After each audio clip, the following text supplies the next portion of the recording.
Wallahi jamaah, ada seorang syekh cerita dalam salah satu ceramahnya, cerita tentang seorang dokter perempuan di sana, di Arab sana. Ada seorang anak lelaki bawa ibunya masuk ke dokter ini. Subhanallah, ibunya ini gila. Anak-anak muda belum nikah, dia bawa ibunya.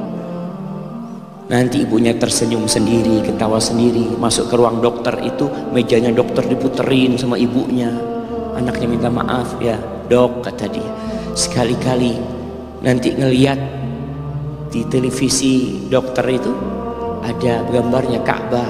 Ibunya ngomong, nak, kau bukan nak ngomong, kamu bohong mat kau bohong sama ibu. Katanya mau dibawa umroh ibu, kata dia. Nanti diludahin anaknya, digigit anaknya, nanti kerudungnya ibunya terbuka, dipasangin lagi.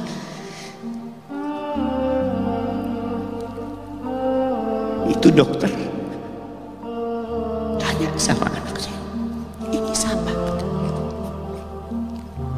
Ibu anak, kata dia. Sejak kapan dia seperti ini? Sejak lahir. Loh, terus gimana engkau bisa lahir? Iya, sama kakek anak, ibu anak dinikahkan, tapi 10 bulan diceraikan. Ya karena seperti ini, anak lahir dari rahim ibu anak. Dan seperti ini kelakuan. Iya, kata dia. Engkau berbakti sama dia, kata dia. Dia kan nggak kenal sama engkau. Iya, dia nggak tahu sama anak, tapi Allah tahu kalau dia ibu anak. Tahu kalau dia ibu anak harus berbakti. Ditanya, ibumu sakit apa? Ibu kena gula, katanya. Kena ini semua. Setelah dikasih resep, itu dokter cerita, pasiennya keluar, ditutup pintunya. Dokter ini nangis. Dia mengatakan, ana sering dengar ceramah tentang birrul walidain.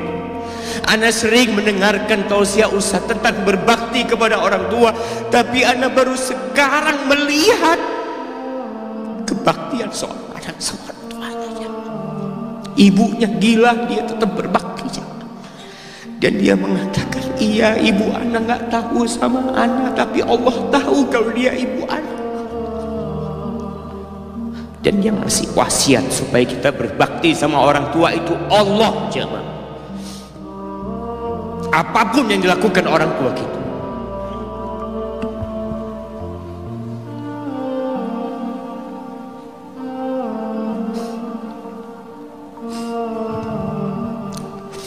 apalagi ibu.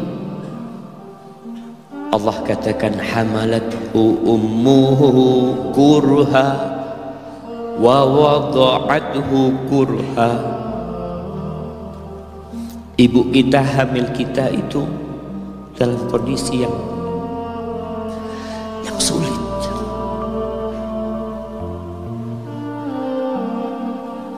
Ada ibu yang harus bed rest demi anak yang lahir. Demi kita lahir, ibu kita itu bed rest. Capek dikit keluar darah.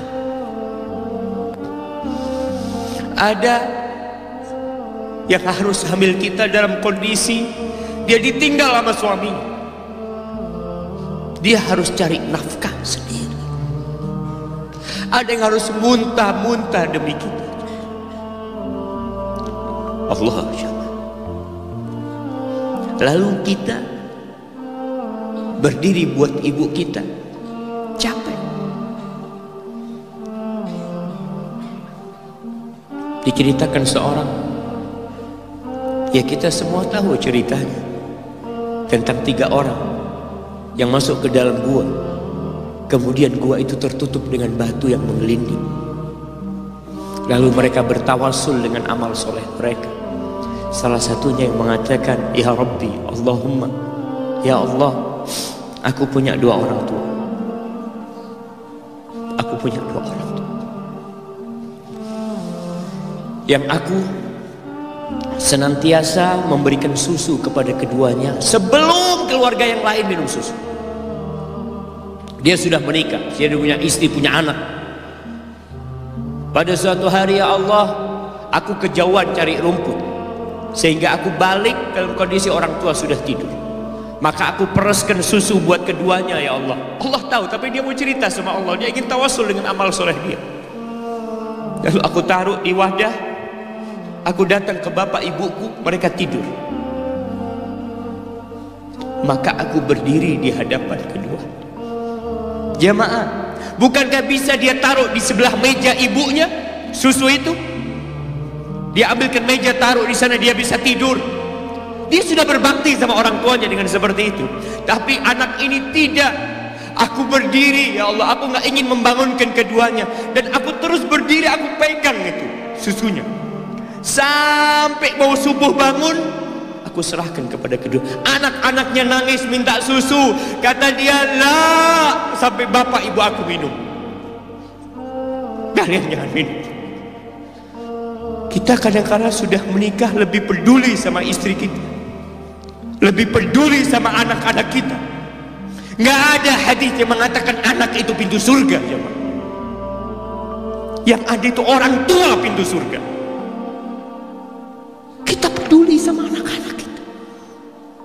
Beli oleh-oleh buat istrinya. Ditelepon istrinya mau apa, kepingin apa. Pernahkah kau telepon ibumu? Tanya, Umi kepingin apa, Umi? Ana lagi dalam perjalanan, Umi. Jamaah, itu anak, Masya Allah, dia berdiri. Kenapa dia kuat, jamaah? Karena dia tahu Allah yang nyuruh dia berbakti. Mungkin tidak ada yang melihat berdirinya dia, tapi Nabi ceritakan berdirinya dia. Dari malam jamaah sampai pagi, berapa jam dia ingat, ibuku hamil aku 9 bulan. Capek.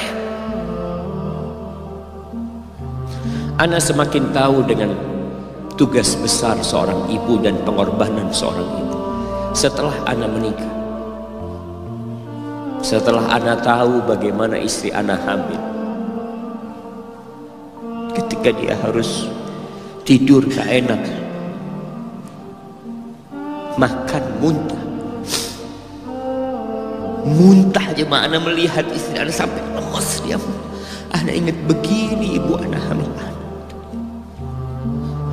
Lalu kita lupa, jemaah. Kita sok sukses, mungkin engkau lebih sukses dari orang tua. Tapi kalau nggak ada bapak ibu, engkau nggak akan pernah lahir di muka bumi. Allah ceritakan ibunya hamil dia. Wa wada'athu kurha, dan melahirkannya dalam kondisi sulit. Kadangkala perut ibu kita itu disobek demi kita keluar dari perut ibu kita. Antum meninggalkan luka di ibu, itu dijahit. Kalau antum anak ketiga, Allahu Akbar, berapa kali dibelah perut ibu kita aja. Tubuhnya jadi jelek gara-gara kita. Tapi dia nggak peduli, yang penting antum lahir dengan selamat. Kalau ibu kita dikasih pilihan, ini nggak bisa diselamatkan Tuhan, salah satunya akan meninggal dunia. Kira-kira apa kata ibu antum? Iya, nggak apa-apa dok, selamatkan bayinya dok. Nggak apa-apa dok, biar dia lahir dok. Subhanallah. Berapa banyak ibu yang meninggal dunia ketika dia melahirkan anak. Wa hamluhu wa fisaluhu 30 syahra. Hamilnya dan menyusuinya itu 30 bulan. Artinya bukan ketika antum lahir selesai lelahnya ibu kita. Memang ketika antum lahir dengan selamat, Allahu Akbar, ibu itu lupa dengan rasa sakit dia 9 bulan. Ibu itu lupa dengan jeritan dia mengeluarkan kita ketika kesakitan. Itu lupa. Dia tersenyum, dia bawa anaknya, ditaruh di dadanya. Allahu Akbar. Kalaupun ada air mata yang menetes, itu air mata kebahagiaan orang tua dengan hadirnya kita di muka bumi ini. Lalu kita bisa berjalan, kita nggak bisa apa-apa lahirnya. Allah rekam kebaikan ibu kita. Kita disusui sama ibu kita. Berapa bulan? 2 tahun. 24 bulan disusui. Mungkin ada yang kurang, mungkin ada yang lebih. Tapi yang jelas kondisi kita tidak bisa berbuat apa-apa. Kita hanya bisa menangis, jemaah. Antum lapar menangis, buang kotoran menangis. Siapa yang datang membersihkan kotoran antum? Ibu antum. Yang gendong antum siapa? Ibu antum. Dia susui, subhanallah, sampai anaknya agak besar sedikit, diajari bicara sama ibunya, diajak ngomong sama ibunya, diajarin berdiri sama ibunya, diajarin berjalan sama orang tuanya. Allahu Akbar. Kemudian ketika antum sukses, antum berangkat ke luar negeri, antum berangkat ke luar kota, meninggalkan kedua orang tua antum, boleh, asalkan dengan ridho orang tua antum. Kalau ibu antum telepon, antum di Batu sini kuliah sampai sukses jadi pengusaha di sini, ibu antum di kampung telepon, nah ibu ingin kau balik ke kampung. Jangan pernah mengatakan, bu anak kerjanya di sini ibu, saya ditugaskan di sini. Tinggalkan semua pekerjaanmu, pulang ke rumah.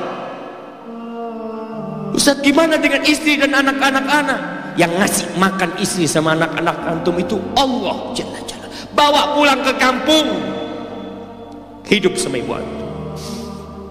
Jamaah, ada seorang sahabat yang izin untuk berjihad, izin untuk mendapatkan surga yang paling tinggi, izin untuk bisa memberikan syafaat kepada 70 dari keluarganya. Kalau dia mati syahid, dia datang kepada Nabi SAW, ditanya, bapak ibumu hidup? Iya, kata dia. Pulang engkau ke sana, fazammal jannah, di sana ada surga. Ilzam rijlaya, engkau tetap di kaki ibu. Ini mau jihad, bukan mau cari fulus, bukan mau cari kenikmatan dunia. Dia mau cari surga. Tapi pintu surga yang paling baik orang tua dapat jauh-jauh. Jamaah, wallah, ketika antum nangis di kasur ibu, di dapur lagi masak, dimatikan kompornya, dia datang jumpai antum. Antum lihat, anda sering lihat ketika kajian, bagaimana seorang ibu yang gendong anaknya yang nangis. Dia ingin dengarkan kajian, tapi engkau menghalangi dia untuk mendengarkan kajian dengan baik. Dia harus gendong. Kadang-kadang nggak boleh deket-deket kajian, yang bawa anak tempatnya lain, dan dia nurut. Engkau ganggu hidup dia dari sejak engkau lahir. Kemudian setelah engkau dewasa, engkau nggak berbakti sama ibu. Lupa dengan wa hamluhu wa fisaluhu 30 syahr. Di masa Umar bin Khattab, ada seorang yang datang kepada Umar mengatakan, ya Amirul Mukminin,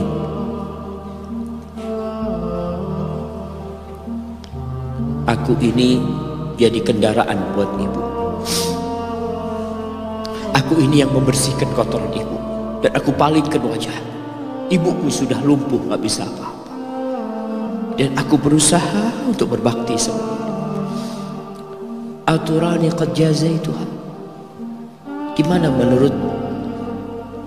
Apakah aku sudah balas kebaikan ibuku? Kata Umar, la. Enggak, belum.